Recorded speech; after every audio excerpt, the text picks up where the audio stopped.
Muy buenos días, hermanos. Vamos a comenzar con el estudio del Antiguo Testamento que estamos llevando.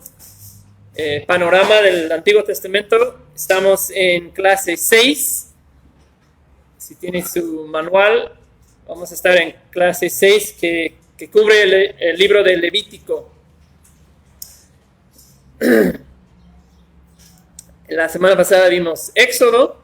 Bueno, terminamos Éxodo, la segunda parte de Éxodo, y hoy vemos el siguiente libro, Levítico.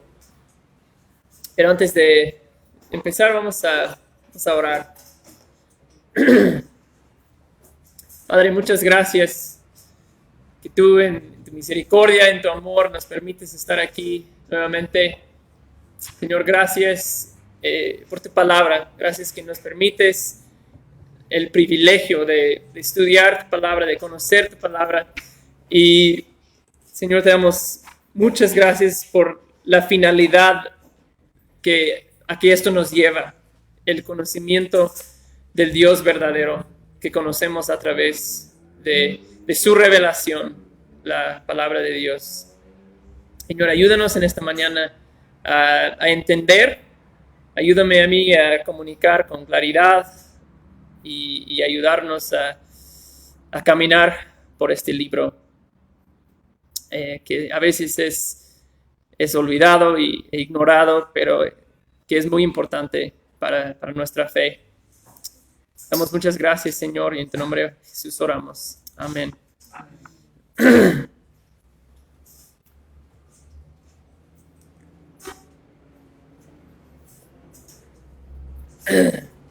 Ok, pues no está la proyección todavía, pero si están en sus manuales, vamos a unos primeros puntos ahí. En cuanto al contexto del libro, Levítico es el tercer libro en el Pentateuco, ¿verdad? El Pentateuco son los primeros 5 libros de la Biblia, lo que a veces se llama la ley, o en la Biblia hebrea se llama la ley. Pero la fecha, pues, básicamente estamos en el quinto siglo antes de Cristo, por ahí de poco menos de 1500 años antes de Cristo. Y el pueblo de Israel en el libro de Levítico todavía se encuentra al pie del monte Sinaí. Ahí es donde dejamos la historia la semana pasada, al final del libro de Éxodo, en el monte Sinaí. Y bueno, el repaso rápido de Éxodo que nos lleva al momento en que sucede el libro de Levítico. Yahvé, que es el nombre de Dios. Dios dice en Éxodo: anteriormente no me revelé a ustedes por mi nombre, pero ahora a Moisés y al pueblo de Israel me he revelado a ustedes por mi nombre, implicando una relación más cercana. Entonces Yahvé se ha revelado a su pueblo estando ellos en Egipto. Ha rescatado a su pueblo de la esclavitud en el monte Sinaí, en Egipto. Los ha llevado de esclavitud al monte Sinaí, y ahí hace un pacto con su pueblo en el monte Sinaí, en el capítulo 19, si no mal recuerdo, en el libro de Éxodo. Dios hace un pacto ya formalmente con su pueblo y los hace un reino, una nación de sacerdotes y una nación santa. Dice que ustedes serán un pueblo especial mío, una posesión mía especial. Y Dios, como rey de esa nación, les da su ley. Eso vimos la semana pasada, la ley. Y la ley, ¿se acuerdan? Su propósito en la vida de la nación, la ley sirve para enseñarles cómo vivir, cómo viviendo según la ley pueden reflejar a las naciones que los rodean a Dios, ¿verdad? También tenía un propósito que vimos de mostrarles al pueblo, al mismo tiempo de enseñarles cómo debían vivir, les mostraba que no podían cumplir con esa ley, ¿verdad? Les mostraba su incapacidad de adecuadamente cumplir la ley, y eso entonces los lleva a darse cuenta, a entender su necesidad de salvación. Necesitamos algo mayor que la ley porque seguimos incapaces de cumplirlo adecuadamente. Entonces esa fue la función de ley, y en la parte final del libro de Éxodo vimos que ellos habían construido el tabernáculo, y en capítulo 40 ya quedó terminado el tabernáculo. Todo el pueblo está ahí viendo la construcción terminada, y desciende la gloria de Dios en una nube, ¿verdad? Indicando que Dios había aceptado la construcción del tabernáculo y había venido a morar, habitar entre ellos. Entonces, básicamente es ahí donde terminamos Éxodo, y Levítico empieza en la misma escena. Ahí todavía están al pie del monte de Sinaí. El Levítico, el nombre del libro, pues significa como cosas relacionadas con los levitas. Los levitas son la tribu sacerdotal. Israel es una nación compuesta de 12 tribus, y Dios asignó al tribu de Leví el sacerdocio. Entonces Levítico básicamente significa eso, cosas que tienen que ver con los levitas y su ministerio. También no queremos perder de vista el contexto histórico redentor, y la realidad es que las promesas se están cumpliendo en el gran plan de Dios, en sus promesas que había hecho desde el jardín de Edén. Esas promesas se están cumpliendo. La familia de Abraham, como Dios le prometió a Abraham, se ha convertido ahora en una nación. Entonces lo que pasa en Levítico es un paso más hacia adelante, hacia la tierra prometida. Entonces aquí en Levítico más bien Dios les prepara para entrar en la tierra que Jehová ha prometido. Y importante en Levítico, Israel recibe instrucciones de cómo ser una nación santa, cómo debe ser santo ese pueblo. Levítico deja en claro que pertenecer a Dios y ser su pueblo implica que ellos tienen que ser distintos, ellos tienen que ser santos. Y vemos en Levítico, eso es un asunto muy serio, ¿verdad? No es algo que ellos deben tomar a la ligera. Y eso nos lleva al tema del libro. Levítico los va a llamar a ser un pueblo santo y explicar a detalle cómo se ve esto. Pero el tema del libro es, vamos a resumirlo así: Dios es santo, por lo tanto el pueblo debe ser santo. Dios es santo, el pueblo debe ser santo también. ¿Okay? Santo significa en el Antiguo Testamento como distinto, diferente, puro, justo. Dios es santo. No hay defecto en Dios. Dios es completamente puro, justo, pero también eso lo hace distinto y diferente que lo demás. Y su pueblo tiene que reflejar esa misma santidad de Dios. Entonces, la pregunta implícita para la nación de Israel es esta: si Dios es un Dios santo, puro, apartado de todo pecaminoso, todo impuro, ¿cómo es posible que ese Rey puro y santo del universo muere en medio de un pueblo pecaminoso e inmundo? ¿Cómo va a ser posible eso? Esa es la promesa que Dios había hecho. Moraré entre ustedes Pero ¿cómo va a ser posible si el pueblo es impuro y Dios es separado de eso? Es un Dios santo. ¿Cómo puede vivir aquí? Abraham quizás preguntado a los israelitas, ¿cómo va a poder vivir entre nosotros si apenas casi nos aniquiló en el monte de Sinaí cuando hicimos el becerro de oro y todo eso? Somos un pueblo, o sea, a lo mejor mi vecino va a pecar y la ira de Dios va a caer. ¿Cómo funciona? Entonces, básicamente Dios contesta esa pregunta en el libro de Levítico. Les dice, si viven de esta manera delante de mí, entonces podemos llevar esa relación en paz. Mi presencia puede estar dentro de ustedes porque serán un pueblo santo. Y cuando fallan, hay provisión para tratar con ese pecado. Entonces, vamos a ver cómo desarrolla esto en el libro de Levítico. Alguien dijo de Levítico que la mayoría de los cristianos van muy bien en su lectura de la Biblia hasta llegar a Levítico. ¿Por qué? Porque es un libro lleno de leyes. Y sigue diciendo, porque ahí leen de sacrificios que ya no se ofrecen, de un sacerdocio que ya no existe y de leyes que ya no tenemos que cumplir. Entonces, vamos leyendo, es como de, pues, ¿qué tiene que ver esto conmigo? Mejor salto al siguiente libro porque ya me aburrí de eso. ¿Okay? Y puede parecer irrelevante, pero la realidad es que Jesús y su obra están en las sombras por todas partes en este libro de Levítico.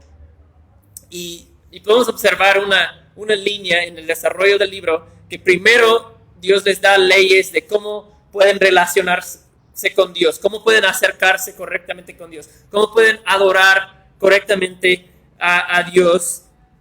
Y en segundo lugar, vemos que cuando fallan, Dios les provee la posibilidad de un sacrificio sustitutivo que les absuelva, que les perdona, y entonces desde ese lugar de perdón y de gracia, de relación restablecida con Dios, y eso que han recibido de Dios, entonces son llamados a vivir vidas santas. ¿Okay? Entonces, primero hay relación con Dios. ¿Qué pasa cuando pecan y queda interrumpido esa relación con Dios? Dios les ha provisto un sistema de sacrificios para restablecer esa relación. Entonces, cuando han recibido gracia de Dios que les ha perdonado por medio de un sacrificio, entonces de ese lugar de gracia, de perdón, deben vivir vidas santas. Eso es como una trayectoria de cómo funciona la lógica del libro.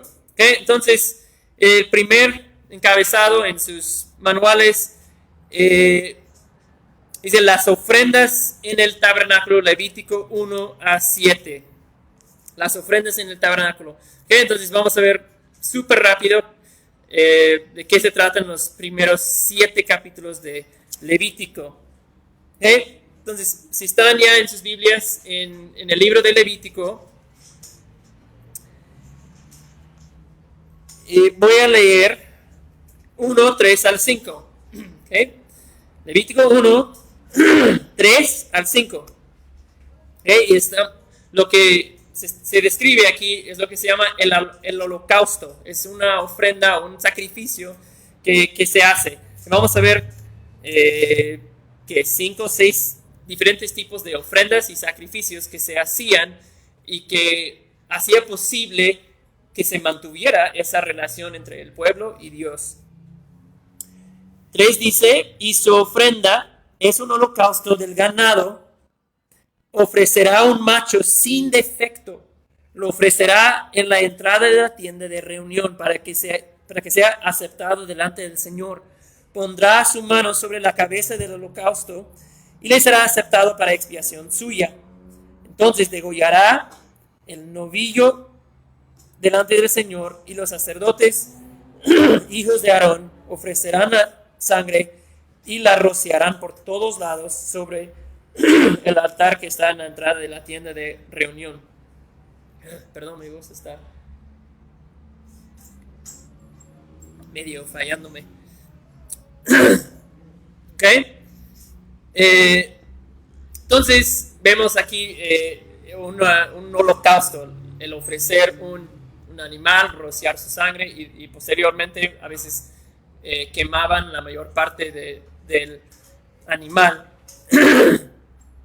la idea detrás de poner las manos en la cabeza del animal, pues es como un acto simbólico, que el pueblo viera que el sacerdote pusiera sus manos sobre el becerro, el animal que tenían que llevar.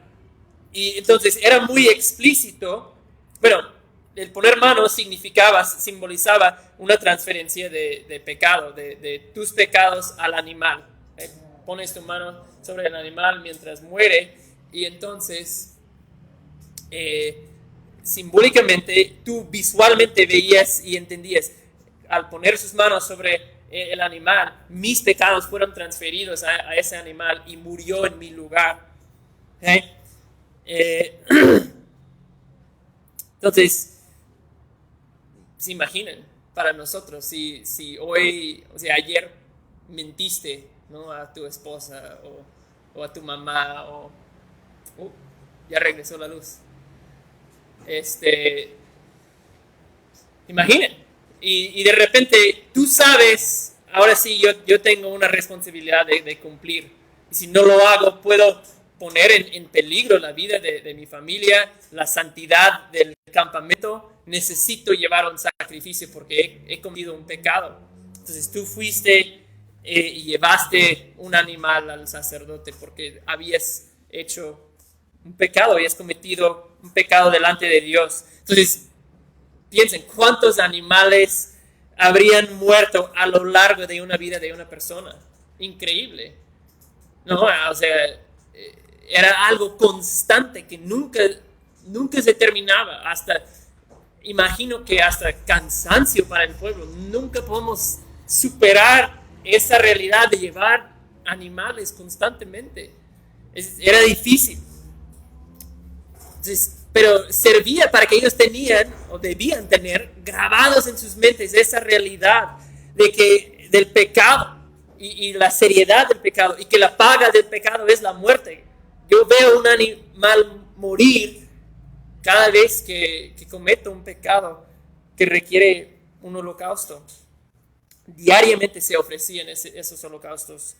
También hubo ofrendas de oblación, a veces se llaman, eran ofrendas de cereal, es como se traduce en nuestras Biblias, o de grano, de maíz, o algún tipo de grano que se ofrecía.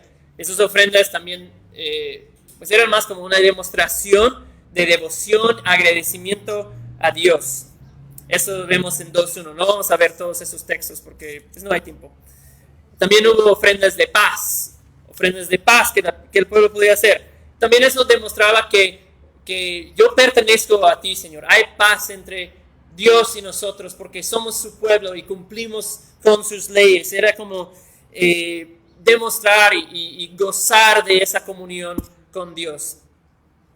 Se daban a veces ofrendas de paz cuando uno había recibido una bendición inesperada,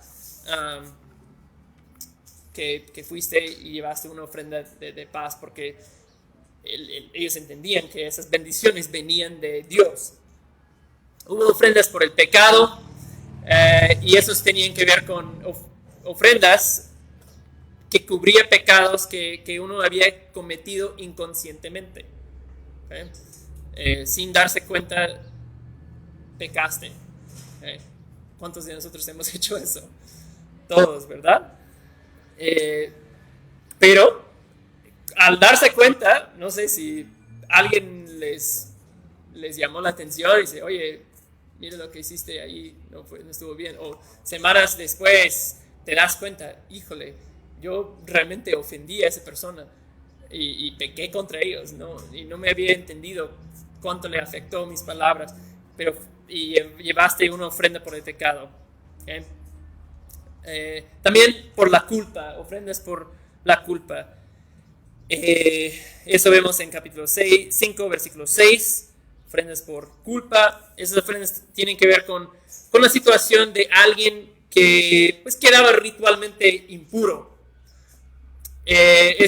Podemos hacer todo un estudio de qué significa ser ritualmente impuro, pero básicamente uno en el campo de Israel, en el pueblo de Israel, podría quedar ritualmente impuro por tener contacto con un animal, ciertos animales impuros, con un animal muerto, con un cadáver de una persona muerta, varias cosas. Posiblemente servía como pues una especie de control de enfermedades entre el campo, posiblemente, porque tú al tener contacto con un animal que posiblemente falleció de una enfermedad, ya te purificabas y no salías de tu casa hasta el siguiente día, y servía de cerco, para no se extendiera entre el campo enfermedades. Posiblemente. No, el texto no explícitamente dice, eso es como algo que tratando de entender qué está pasando con todo esto. Pero vamos a explicar un poco más de eso más adelante con las demás leyes. Ok, entonces ofrendas por la culpa. Entonces, si lees esos capítulos 1 a 7 en Levítico, aunque es un poco tediosa la lectura, vas a ver que cada detalle de cómo se debe hacer, cuánto, la manera en que se debe hacer, qué utensilios usar, todito está ahí. Pero Dios provee para ellos un sacrificio, una ofrenda que aplicaba a cada situación de pecado, ¿no? y falla, para que el pueblo, Dios no quería que los pecados se pasaran ignorados o que el pueblo viviera bajo la culpa constantemente de sus pecados. Cada vez que fracasaste, podías ir a hacer lo correcto delante de Dios y ya quedar con tu culpa quitada y vivir en paz con Dios. Entonces esas son las ofrendas que se mencionan en 1 a 7. Después vienen regulaciones para Aarón y sus hijos. Regulaciones para Aarón y sus hijos. Y aquí muy rápidamente, en 8 a 9, aquí Dios hace la provisión de sacerdotes que interceden por ellos, los guían en la adoración al Señor, los sacerdotes. Ellos servían como los líderes espirituales del pueblo de Israel. En todas esas cuestiones de sacrificios, ofrendas, ellos administraban y hacían todo eso en el tabernáculo. También esta lección habla o da la idea de cómo la nación como un todo debe adorar a Dios, dirigido por los sacerdotes. Entonces Dios establece a Aarón, quien era hermano de Moisés, como el primer sumo sacerdote de Israel. Y entonces los descendientes de Aarón serían los sacerdotes de generaciones futuras, los hijos de Aarón. Y la lección tal vez que debemos aprender de esos capítulos, y sé que no estamos leyendo ni indagando mucho, viendo el contenido ahí, vemos que cubrir los pecados, tratar con los pecados, requería de un gran esfuerzo entre el pueblo de Dios, todo un equipo de personas, sacerdotes, que se dedicaban a eso de tiempo completo, para administrar los sacrificios. O sea, alguien dijo que la sangre en el campo de Israel nunca dejaba de correr. Era algo que mantenía muy consciente delante del pueblo de Israel la realidad de pecado. ¿Okay? Entonces, en 8 a 10 se establece a Aarón y sus hijos como los sacerdotes de Israel. Pasamos al siguiente.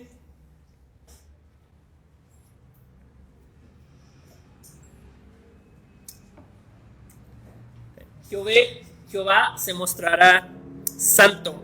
Y vamos a Levítico 9. Capítulo 9.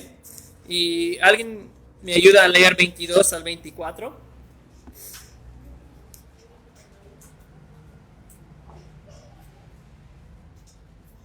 Entonces Aarón alzó sus manos hacia el pueblo y lo bendijo, y después de ofrecer la ofrenda por el pecado, el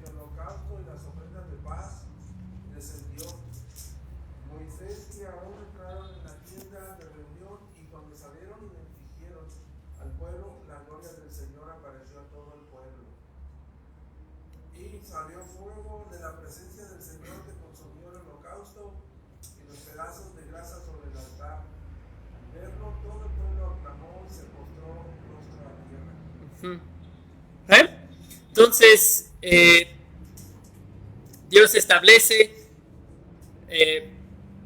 vimos que en capítulo 1, que desde esa nube de gloria Dios habló a Moisés cuando la gloria de Dios venía por primera vez sobre el tabernáculo. Al terminar la construcción, Dios habla a Moisés, le da esas instrucciones, y ahora es como el primer sacrificio que ellos habían ofrecido.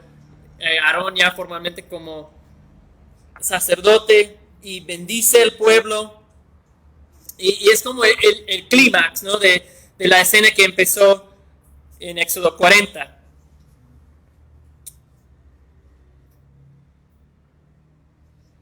Entonces, ahora, después de llevarlo a cabo, de hacer el holocausto, ¿qué dice 23?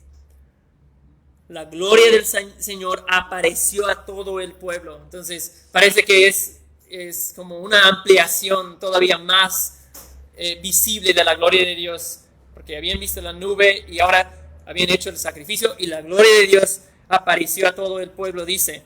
Entonces, Dios está demostrando al pueblo que Él ha aceptado esa adoración de los israelitas, ha aceptado el sacrificio y que han hecho todo conforme a su palabra. ¿Okay? Entonces, y el impacto, ¿verdad?, de esa gloria que ellos ven, pues es impactante, ¿verdad? ¿Qué hace el pueblo? Al verlo, todo el pueblo aclamó y se postró rostro en tierra. ¿Okay? Entonces, era algo impresionante, era algo que te impactaba de manera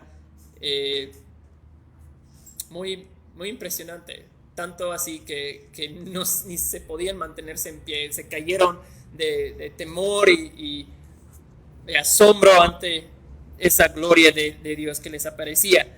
¿Okay? Pero la historia sigue en capítulo 10. ¿Okay? Acabamos de ver 24, la historia sigue en capítulo 10, bien 1 al 3. 10, 1 al 3. Pero el pueblo se cayó en tierra, pero Nadab y Abiú, hijos de Aarón, que eran los sacerdotes, Aarón y sus hijos, tomaron sus respectivos incensarios, y después de poner fuego en ellos y echar incienso sobre él, ofrecieron delante del Señor fuego extraño que Él no les había ordenado. 2. Y la presencia del Señor salió fuego y los consumió, y murieron delante del Señor. Y entonces Moisés dijo a Aarón: esto es lo que el Señor dijo: como santo seré tratado por los que se acercan a mí. En presencia de todo el pueblo seré honrado. Y Aarón guardó silencio. ¿Okay? Una escena fuerte, impactante que sucede justo cuando la gloria de Dios se manifiesta al pueblo, y ellos entendieron: Dios está con nosotros, Dios ha aceptado nuestra adoración. Sus hijos de Aarón ofrecen fuego extraño en el altar de Dios. Fuego equivocado, dice algunas traducciones. Era algo que Dios no había ordenado. Y ellos decidieron, ¿verdad?, acercarse a Dios y adorarlo a su manera. Se les ocurre: vamos a hacer una ofrenda extra, o quién sabe qué pensaban. A lo mejor ni sus motivos eran malas. Quizás tenían la intención de adorar a Dios, pero decidieron que se podía hacer a su manera, a su gusto, como a ellos les parecía bien. La narrativa, sin embargo, indica que ellos no consideraron a Dios como santo. Fue una falta de respeto, fue una falta de reverencia ante Dios. Y Dios ahí defendió su nombre y su santidad. Demostró que no seré tratado pues a la ligera, como a ustedes les guste, me pueden adorar. No, tiene que ser como yo les he dicho. Entonces, eso fue un ejemplo muy fuerte para el pueblo y debe seguir siéndolo para nosotros también, ¿no? Eso no es un juego. No te acercas a Dios como quieras, cuando quieras. Yo relaciono a Dios a mi manera. No es así. Gracias a Dios no sale fuego a consumirnos hoy en día, pero la realidad es lo mismo, que Dios tomará muy en serio los que no adoran a Él según su palabra dice. Ok, pasamos al siguiente.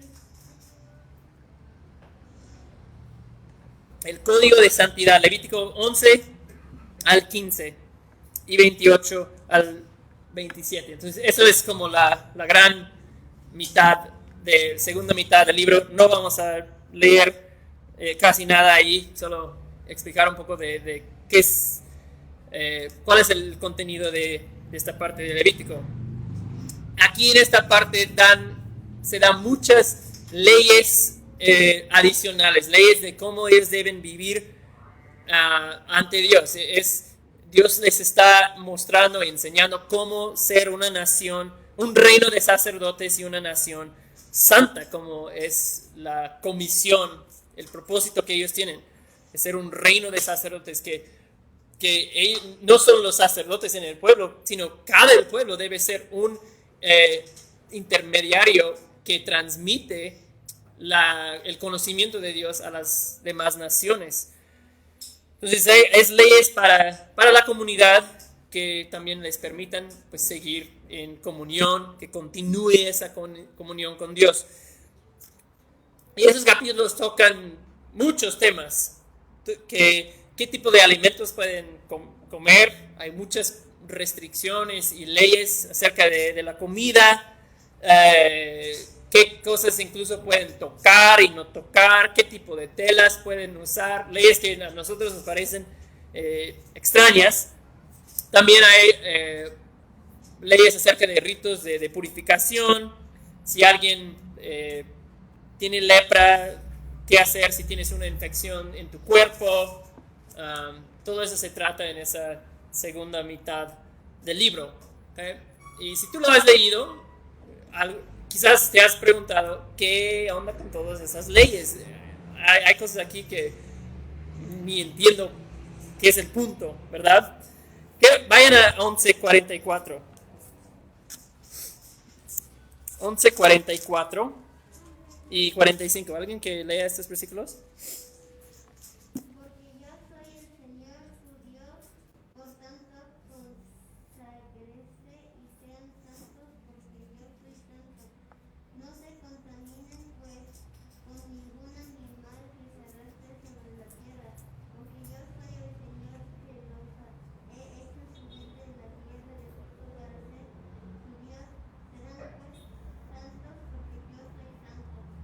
¿Okay? Entonces, básicamente ahí está la respuesta. ¿Qué onda con esas leyes? ¿Por qué las debemos cumplir? Porque yo soy santo. Yo soy el Señor su Dios. Por tanto, conságrense y sean santos porque yo soy santo. ¿Okay? Entonces, Éxodo y la Biblia da una explicación de todas esas leyes. El punto es este. Yo soy el Dios santo. Y por lo tanto ustedes deben ser un pueblo santo también.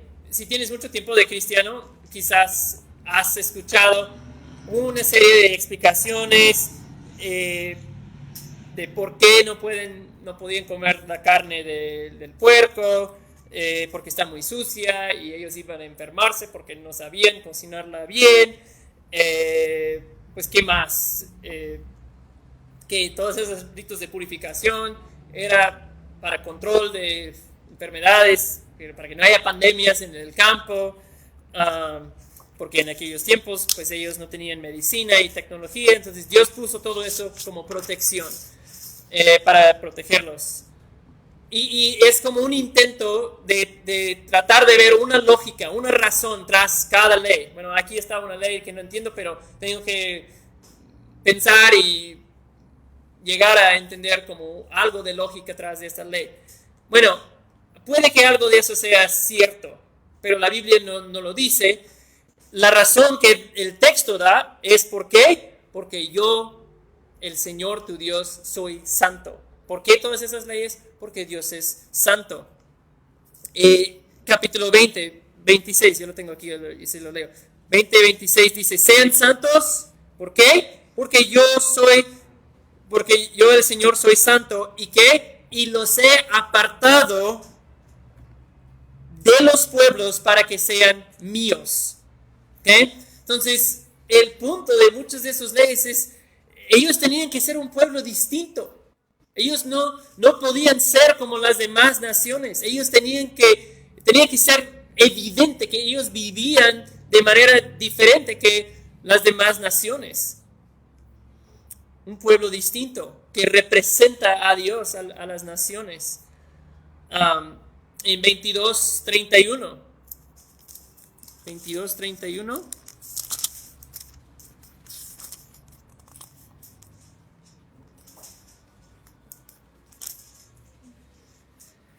Dice, así pues guardarán mis mandamientos y los cumplirán. Yo soy el Señor. No profanarán mi santo nombre, sino que seré santificado entre los israelitas. Yo soy el Señor que los santifico. ¿Okay? Entonces Dios dice, tiene que guardar mis mandamientos para no profanar mi nombre.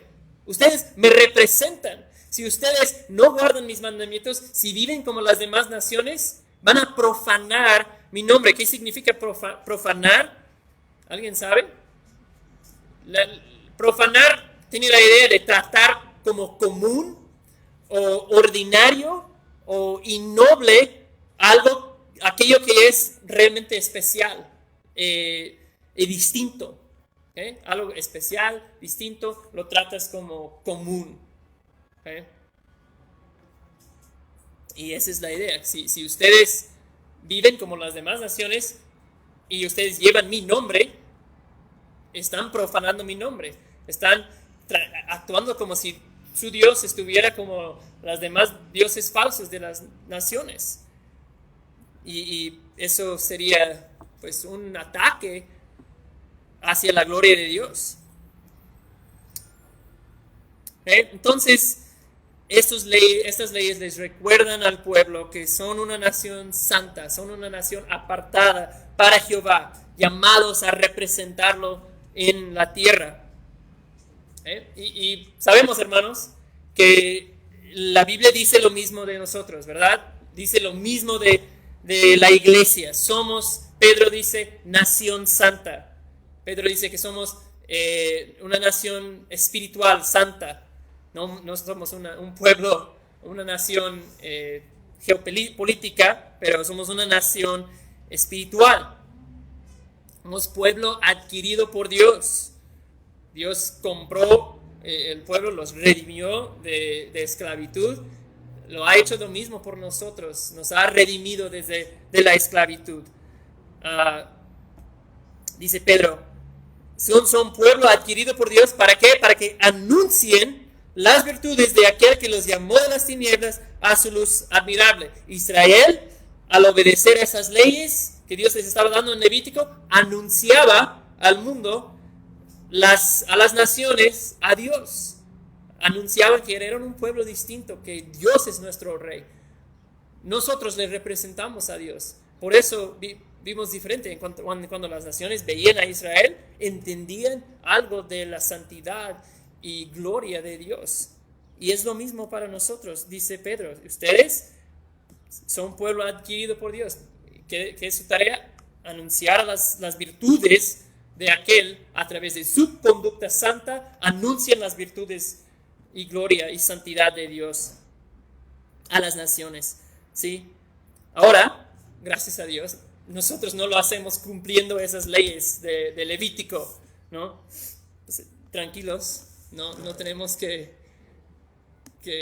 quitar de nuestra dieta cecina y tacos de pastor y todas esas cosas.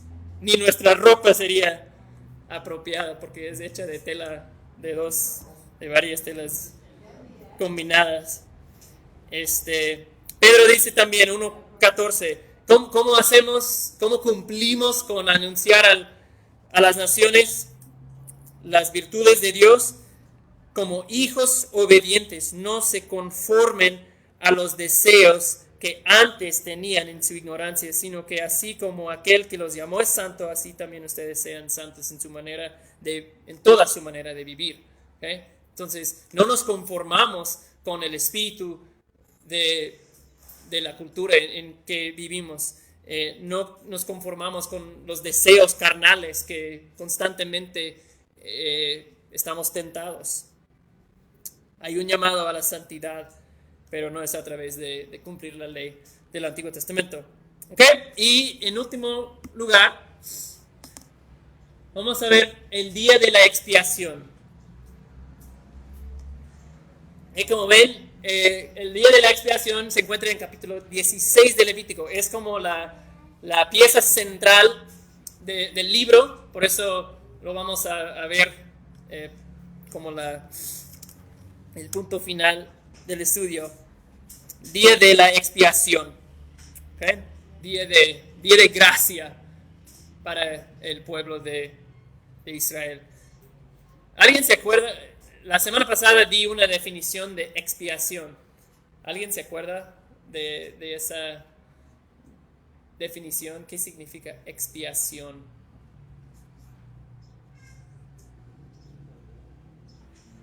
Está bien. Yo tenía que ir y ver la definición también antes de escribirlo en mis notas. Entonces, expiación significa la eliminación de culpa a través de algo o alguien más que lleva tu culpa. Se le echa la culpa tuya y esa cosa lleva la culpa en lugar tuyo. ¿Okay? Ese es el día de la expiación en que la culpabilidad del pueblo es llevado por algo o alguien más. ¿Okay? Entonces, en el día de la expiación, les provee Dios una ceremonia anual que quite hasta el último rastro de pecado e impureza del reino de Dios, del pueblo de Dios.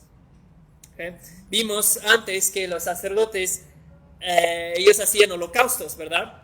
Todos los días, por todo tipo de pecados que se presentaban. Pero la pregunta con el día de expiación es ¿cómo es el pueblo como un todo reconciliado con Dios? ¿Verdad? Los sacrificios pues tratan con el pecado, pero es un pueblo grande, millones de personas. Entonces van a pasar seguramente desapercibidas cosas. No van a poder siempre cumplir perfectamente con la ley. Van a pasar cosas, van a pasar pecados que no se ofreció un sacrificio. Entonces, todo eso va aumentando de cierta forma culpabilidad, aunque sea quizás inconscientemente, entre el pueblo. Entonces, el día de la expiación provee esa necesidad de una ceremonia que provee perdón y reconciliación con Dios a nivel de todo el pueblo. ¿Okay? Ahí es donde entra esa idea del día de la expiación, que para el pueblo de Israel era el día más importante en su calendario religioso. Y sigue siendo, para el judaísmo ortodoxo, esa palabra me traba la lengua, ortodoxo, todavía Yom Kippur es un día sumamente importante en la nación de Israel y para los judíos ortodoxos en todo el mundo. ¿Sí? Hay judíos ortodoxos en la Ciudad de México, tengo entendido que hay una comunidad ahí, también para ellos observan Yom Kippur. ¿Okay? Entonces, Levítico 16, versículo 2, dice: el Señor le dijo a Moisés, dile a tu hermano Aarón que no entre en cualquier tiempo en el lugar santo detrás del velo, delante del propiciatorio que está sobre el arca, no sea que muera, porque yo apareceré en la nube sobre el propiciatorio. ¿Okay? Entonces, no todos los días, no en cualquier tiempo, debe Aarón, debe el sumo sacerdote, entrar al lugar santísimo. Solamente en el día de expiación es lo que dice a continuación en versículos 3 a 19. No hay tiempo de leer ese texto completamente, pero 3 a 19 básicamente explica el procedimiento que Aarón tenía que hacer. Y Aarón entraba en un santuario en ese día. El santuario es como la parte final del tabernáculo, es el lugar santísimo. Y antes de ese lugar hay una parte más grande que es el santuario. Ahí hacían sacrificios todos los días. Entonces Aarón entra ahí con un becerro para expiación y un carnero, un becerro y un carnero. Y él tenía que bañarse, se tenía que poner una ropa, una vestimenta especial. Entonces hubo una serie de preparativos que él tenía que llevar a cabo. Aarón, el sumo sacerdote, entraba ahí con el becerro y mataba el becerro primero. Y eso fue para expiación de sus propios pecados como sacerdote. Entonces él tenía que hacer esa ofrenda para que él sea perdonado primero, antes de entrar en la mera mismísima presencia de Dios. Y hacía esa ofrenda para sí mismo del becerro, y luego degollaba el macho cabrío como ofrenda por el pueblo. Y solo entonces, con esa sangre del macho cabrío, ya podía Aarón entrar tras del velo al lugar santísimo para hacer expiación por todo el pueblo. Entonces ahí, tras del velo, en la mismísima donde moraba la mera fuerte presencia de Dios, entraba Aarón. Y era un día muy sagrado y una ceremonia que ellos llevaban a cabo temblando casi, porque ahí estaba la presencia del Dios del universo. Y con esa sangre del macho cabrío rociaba la sangre, pues seguía todo el protocolo que tú puedes leer aquí en ese capítulo. Rociaba sangre en el altar para expiación de los pueblos de los pecados del pueblo. Ahora hay otra ceremonia que se lleva a cabo el mismo día de expiación, que vemos en 21 y 22 del mismo capítulo. 16, 21 y 22 dice: después, Aarón ya ha hecho su trabajo en el tabernáculo, en el lugar santísimo. Después Aarón pondrá, 20, cuando acabe de hacer expiación por el lugar santo, la tienda de reunión en el altar, presentará el macho cabrío vivo. Hay otro macho cabrío ahora vivo.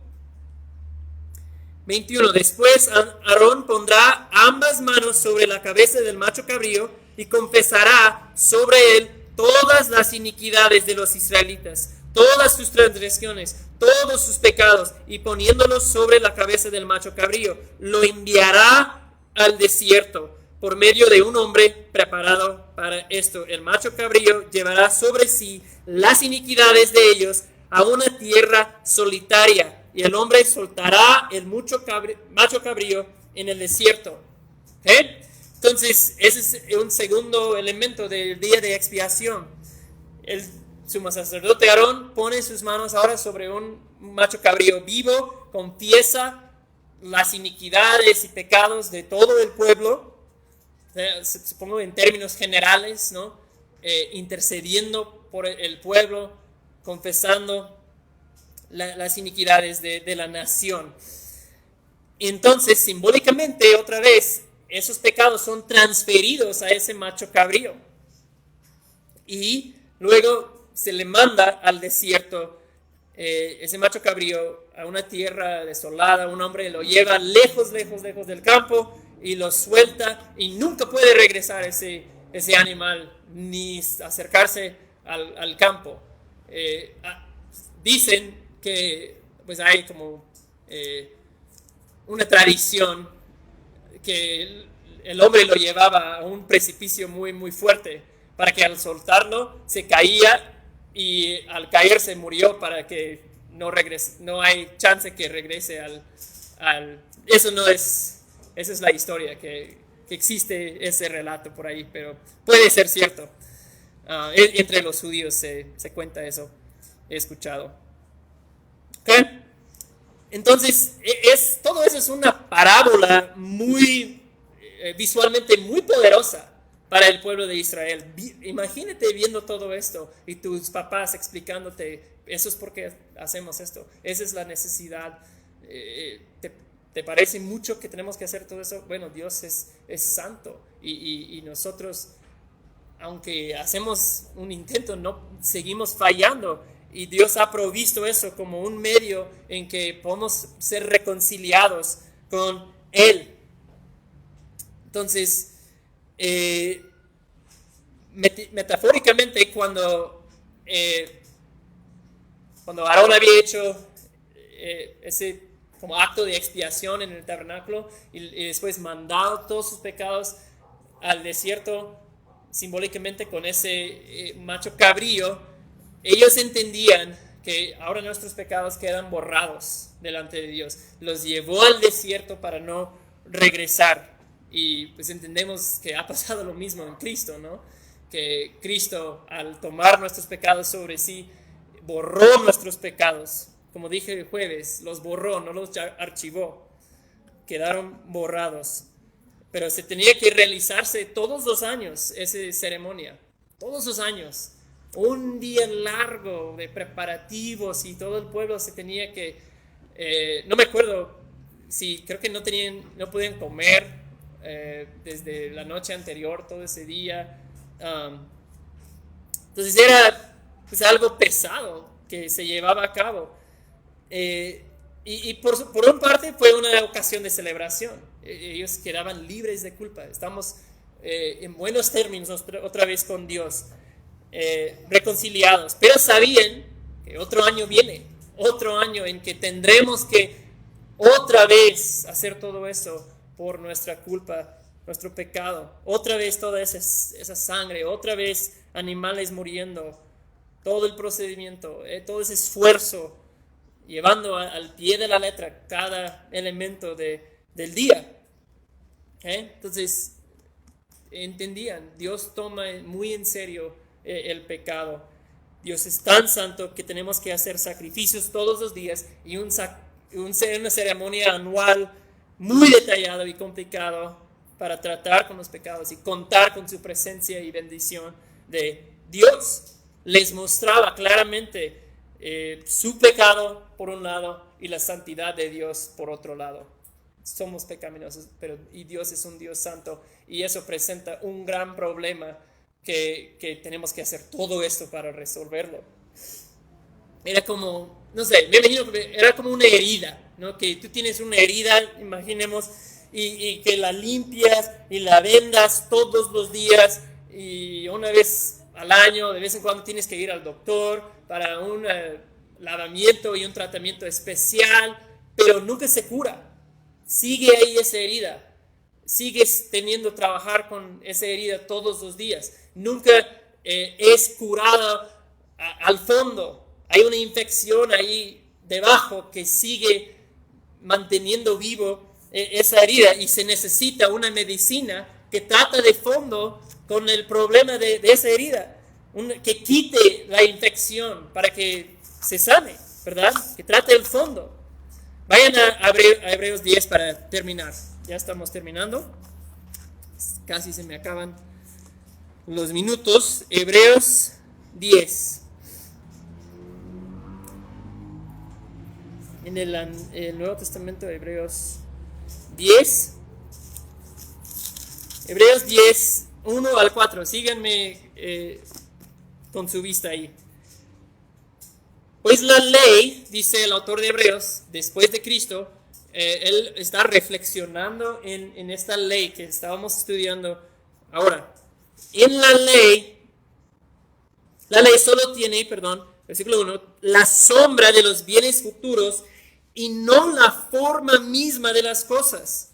En todo esto que acabo de explicar, solo hay una sombra de los bienes futuros que Dios iba a proveer. Solo se veía de manera borrosa todo lo que Dios iba a hacer en el futuro. En la ley solo hay sombra. Finales de 1, que ellos ofrecían, el pueblo de Israel, continuamente, año tras año, para ser perfectos a los que se acercan. De otra manera, no habrían cesado, es una pregunta, no habrían cesado de ofrecerse, ya que los adoradores, una vez purificados, no tendrían ya más conciencia de pecado. Si eso realmente trató con el problema, ¿no habrían dejado de ofrecer sacrificios? Pues sí, pero como no terminaron, en esos sacrificios hay un recordatorio de pecados año tras año, porque es imposible, dice el versículo 4, que la sangre de toros y de machos cabríos quite los pecados. Es imposible que toda esa ceremonia y procedimientos y sangre y animales, sacrificios, es imposible que quite el pecado. Como la herida, es imposible que trate de fondo la infección que sigue manteniendo viva esa herida. No fue una solución a largo plazo. En el sistema de los sacrificios, el problema nunca quedó resuelto. Ahora, ¿qué dice versículo 12? Versículo 12. Pero Cristo, habiendo ofrecido un solo sacrificio por los pecados, para siempre, se sentó a la diestra de Dios, esperando de ahí en adelante hasta que sus enemigos sean puestos por estrado de sus pies. ¿Ven lo que pasó?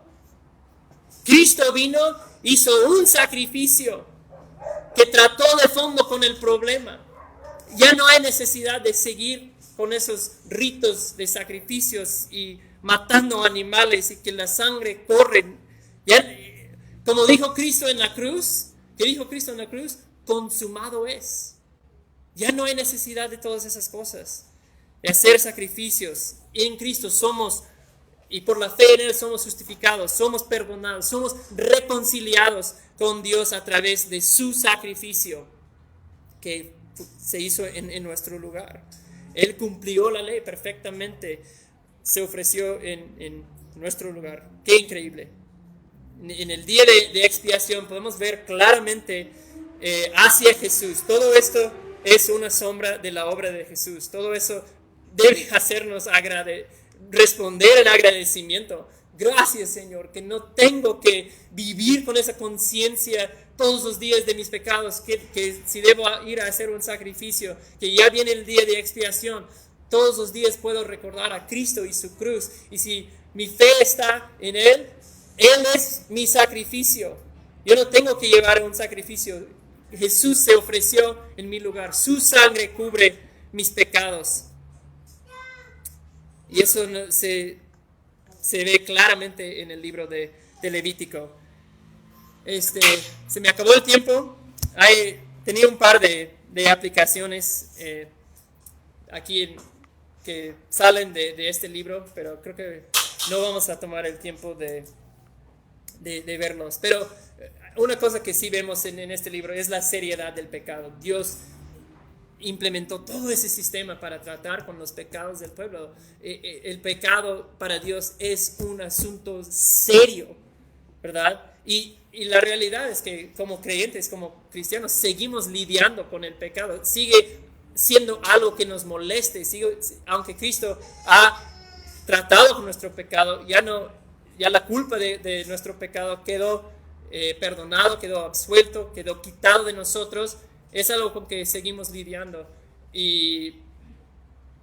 Pero dice Apocalipsis que viene un día en que vamos a vivir en nuevos cielos y nueva tierra con Dios. Ya no habrá presencia de pecado en ese lugar.